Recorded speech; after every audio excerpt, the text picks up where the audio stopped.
السلام علیکم ورحمۃ اللہ وبرکاتہ۔ امید ہے کہ آپ سب خیر و عافیت کے ساتھ ہوں گے۔ آپ سب کو بہت بہت خوش آمدید۔ محترم ناظرین و سامعین، رمضان المبارک کا مہینہ آ رہا ہے۔ اس ویڈیو میں ہم انشاءاللہ تراویح میں ختم قرآن کے موقع پر جو شیرینی وغیرہ تقسیم کی جاتی ہے اس کی شرعی حیثیت کے بارے میں جانیں گے۔ سامعین کرام، رمضان کے بابرکت مہینے کو قرآن مجید سے خاص مناسبت ہے۔ اللہ کا شکر ہے کہ اس گئے گزرے دور میں بھی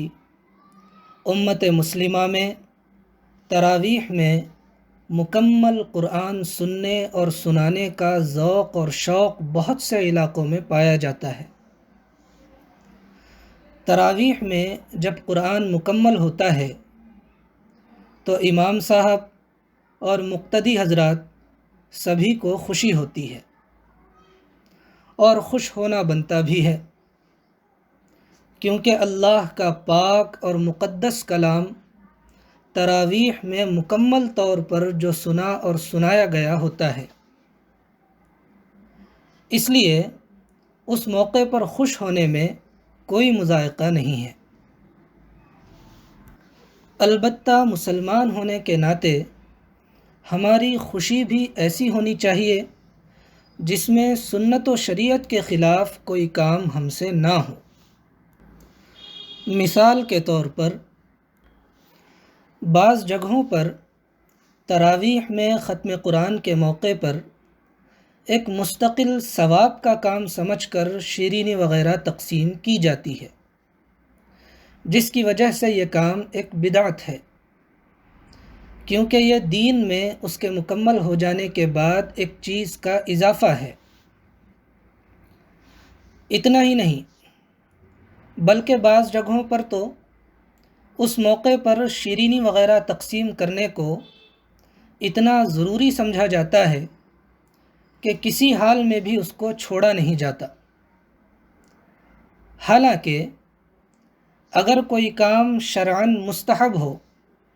اور اس کو ضروری قرار دے لیا جائے تو اس مستحب کام کو بھی چھوڑنا شرعاً لازم ہو جاتا ہے،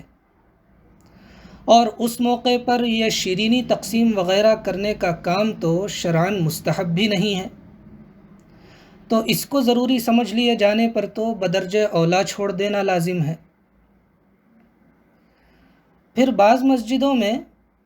اس موقع پر تقسیم کی جانے والی شیرینی وغیرہ وقف کی رقم سے خریدی جاتی ہیں۔ شرعاً وقف کی رقم تو مسجد کے اخراجات میں خرچ کی جانی چاہیے، اور اس موقع پر تقسیم کی جانے والی شیرینی وغیرہ یہ مصارف مسجد یعنی مسجد کے اخراجات میں سے تو ہے نہیں،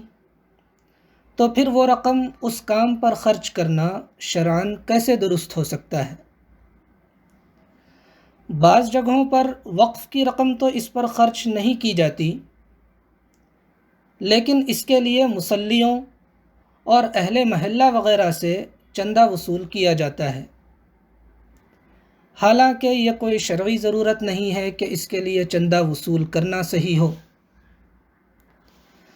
اب ذرا سوچیں، تراویح میں ختم قرآن کے موقع پر شیرینی وغیرہ تقسیم کرنے میں جب سنت و شریعت کے خلاف اتنی ساری باتیں ہو رہی ہوں تو کیا ہمیں یہ کرنا چاہیے؟ ہم جتنا سنت و شریعت کے مطابق زندگی گزاریں گے اتنا دین کی اصل روح اور حقیقت سے قریب رہیں گے، اور جتنا سنت و شریعت کے خلاف عمل کریں گے اتنا دین کی اصل روح اور حقیقت سے دور ہوتے جائیں گے۔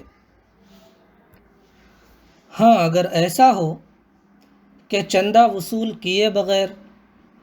اور وقف کی رقم بھی اس میں خرچ کیے بغیر لوگ خود اپنی جیب سے خرچ کر کے شیرینی وغیرہ تقسیم کر دیں اس کو نہ کوئی ثواب کا کام سمجھیں اور نہ ضروری سمجھیں تو پھر اس کی گنجائش ہو سکتی ہے، بشرطے کہ شیرینی وغیرہ کی تقسیم اگر مسجد میں کی جا رہی ہو تو پھر مسجد کے ادب و احترام کو پوری طرح ملحوظ رکھا جائے۔ مسجد میں شور اور ہنگامہ، بھیڑ اور دھکا مکی نہ کی جائے، دنیاوی باتوں میں مشغول نہ ہوا جائے اور مسجد کے فرش وغیرہ کو خراب نہ ہونے دیا جائے۔ ادب اور سلیقہ مندی کے ساتھ صفائی ستھرائی کا پوری طرح خیال رکھتے ہوئے کھایا پیا جائے، لیکن اس کے باوجود مناسب یہی معلوم ہوتا ہے کہ یہ نہ کیا جائے، کیونکہ تجربات یہ بتاتے ہیں کہ اس قسم کی چیزیں پھر دھیرے دھیرے ایک رسم بنتی چلی جاتی ہیں اور گزرتے وقت کے ساتھ معاشرے میں ان کو ضروری خیال کیا جانے لگتا ہے، اور آہستہ آہستہ سنت و شریعت کے خلاف وہ سب خرابیاں جن کا پہلے ذکر آیا پیدا ہونے لگ جاتی ہیں۔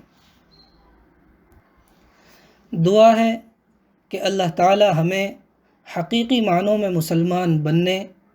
اپنے تمام جذبات و احساسات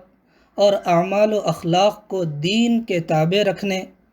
اور اپنی زندگی سنت و شریعت کے مطابق گزارنے کی توفیق عطا فرمائے، آمین۔ والسلام علیکم ورحمۃ اللہ وبرکاتہ۔